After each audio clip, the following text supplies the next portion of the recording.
Kamusta, dakbayan? Kamusta? Bago tayo mag-start intro. Lighter Z Motovlog. Hashtag kamusta dakbayan. Oh, diba? Salamat kayo, Lord, sa bagong adlaw. Salamat. Unang adlaw sa bulan sa Marso.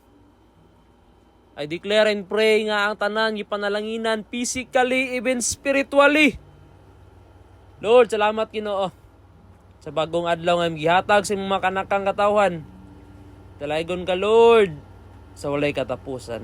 Shout out di ay sa ato ang suki dara nag-abot pin sa karsada. Shout out Kuya Roy Canalita. Salamat kayo sa suki ha. Mo na atong isa sa suki sa tong cellphone repair ha. Ugi kay motor naka Sniper 155. So karon na adlaw tultulan ta mog balik kung asa banda ang among pwesto. Let's go.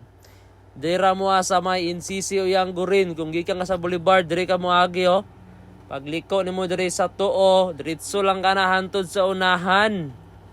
Ha, sa mga suki na to diha nga gusto magpa-repair sila mga cellphone, barato ra kita dire. Presyong inamigo, presyong pangmasa. Dire liko din ka pawala. Pag abot nimo sa unahan diha, mao na lang kanto sa NCCC Uyang Gurin. Dara oh. Kita ka ng PNB na bangko.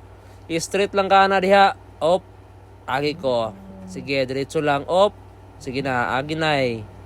Oh, straight on lang nimo na. Mao na lang adalan diha.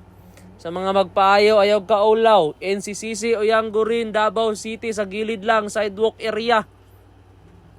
Makita nimo diha walay laing shop dira kilid sa tindahan sa bulad sa Davao Sunshine. Isa ra naka-shop na dira way lain. Makita dayon nimo na daraw.